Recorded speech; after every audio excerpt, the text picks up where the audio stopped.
The Builders Project aims to improve the overall resilience of people, communities, and all of society by focusing on the most vulnerable individuals, groups, and communities.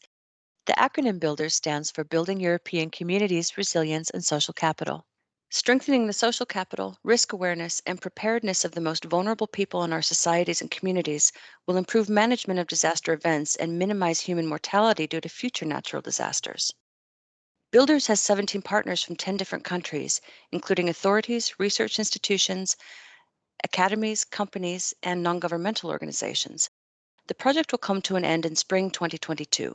The project is funded by the European Commission's Horizon 2020 program. One task of the Builders Project was to study how to combine data from public registers about things like different types of natural disasters, demographics, economic circumstances, and operational locations of non-governmental humanitarian relief agencies into one map. This kind of information can help to plan new response activities and tools to manage the impacts of natural disasters. This demonstrator will show how these maps can be collected in practice. The case country of this demonstration will be Italy, which is a partner country in the Builders Project and one of the European countries most affected by natural disasters. Our study has shown that people are vulnerable to natural disasters for many reasons. For example, elderly people, defined as those more than 65 years old, perceive bushfires as a significant threat due to limitations on mobility. Small children without swimming skills are vulnerable to floods, and people without sufficient language skills may not understand guidelines related to emergency actions when disasters occur. The first step is to show you the area that we are studying. We used an ArcGIS platform to create this base map. The first step is to select the area we are studying. Information about natural disasters has been derived from satellite images, ArcGIS platforms, of sites of hazard occurrences. Disasters that meet predefined criteria have been selected in this demonstrator. The disasters represented here are those that cause human fatalities, injuries, and/or large-scale displacement, affect a large number of people, or inflict extensive and immediate damage to buildings, roads, telecommunication, healthcare facilities, or water supply lines. These include heat waves and other meteorological anomalies, hydrological disasters like flooding, and ground movements such as rock slides and avalanches. Most of these events are registered by the Copernicus Emergency Service, which we have used to gather these data. The disasters represented here were gathered from the years 2015 through 2019. Now you can see in the map the location of forest fires as red squares. Most of these have taken place in southern Italy, including many on the Isle of Sardinia. The year 2019 was very destructive in Italy, and especially in Sardinia with regard to fire hazards. In July 2019, several wildfires broke out in the northeastern part of Sardinia near the town of Siniscola. The most damaging fire affected a large area of Mediterranean scrubland and several agricultural areas. Several houses and farms were evacuated in advance, but still, the fire destroyed some farms and killed the animals. Later in 2019, more wildfires struck different parts of Sardinia and burned about 700 hectares of Mediterranean scrubland, pine woodlands, or agricultural lands. In September 2019, a forest fire endangered the municipality of Sarno in the area of Monte Serretto. The fire spread to the mountains behind the town of Sarno, and for this reason, almost 200 people were evacuated. More than 90% of the Sarno pine forest was damaged by this fire. Here, floods are presented in blue squares. They have taken place mostly in the northern part of Italy near the Alpine area. Black squares represent storms which have also occurred in the northern part of the study area. Let's zoom in on a few of these areas. Here we see the Liguria region of northern Italy highlighted. The Liguria and Emilia-Romagna regions were affected by severe floods and landslides in September 2015. Hundreds of people were evacuated from areas along the rivers Nure and Trebbia, and at least 3 fatalities were recorded.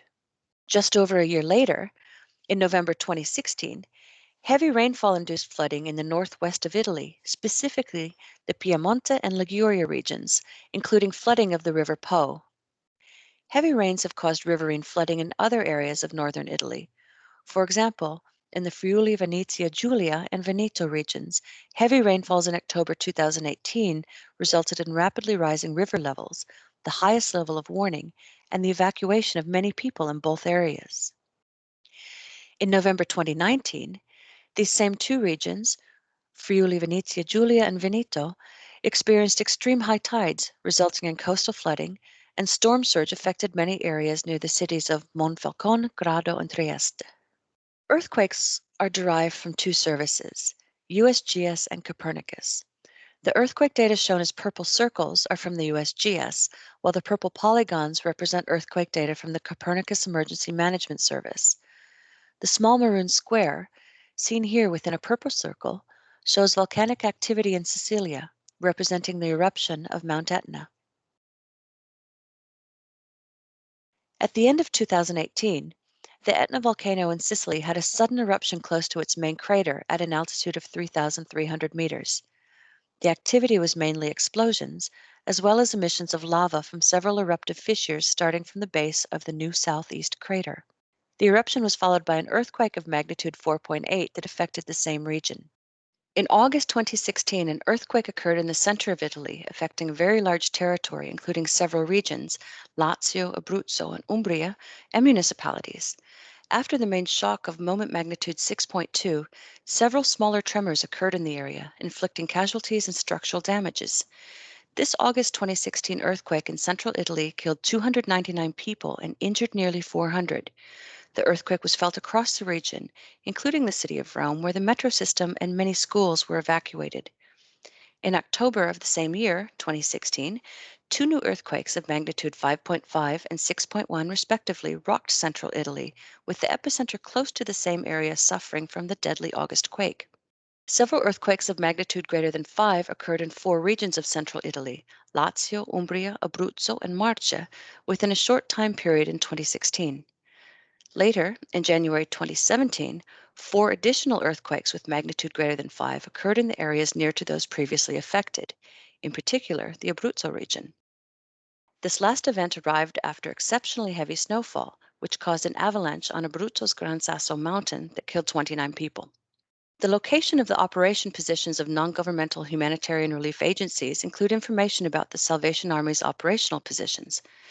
The Salvation Army is one of the Builders Project partners, and this agency is usually among the first to arrive after the official rescue organizations to help victims following a natural disaster. These places are shown as small green areas in the map. In Italy, there are almost 60 different volunteer organizations providing support during emergencies. The Salvation Army alone have churches or shelters in more than 20 different locations. The churches and shelters of the Salvation Army are located in Rome, Turin, Naples, Torre Pellice, Bobbio Pellice, Firenze, Forio, Ariano Irpino, Lentini, Castelvetrano, Catania, and Aetna Lucata. In addition, there are churches in Limitone, Potenza, Braide, Brienza, and a shelter in Florence. In the case of the Abruzzo earthquake, it is possible that some of the recipients of Salvation Army disaster relief services relocated to Rome from Abruzzo after destructive earthquakes damaged the Abruzzo region. If this is the case, this cohort may report experience from encountering severely dangerous disasters, and they may need extra psychosocial help from society, including government and charity organizations. The GDP layer includes data retrieved from ArcGIS online datasets showing GDP in units of euros per year and presented at the level of small territorial units. The GDP layer indicates the socioeconomic strata of people affected by disaster impacts and partially informs the level of disaster relief required. This map presents each area's respective economic wealth derived from statistics on gross domestic product per capita. As we can see here, the forest fires have occurred mostly in areas with lower GDP, and the floods in areas with relatively higher GDP. The areas affected by fires belong to the lowest or second lowest GDP categories, less than 14,843 euros per year. The Abruzzo area belongs to the third GDP category, the range 14,843 to 31,514 euros per year.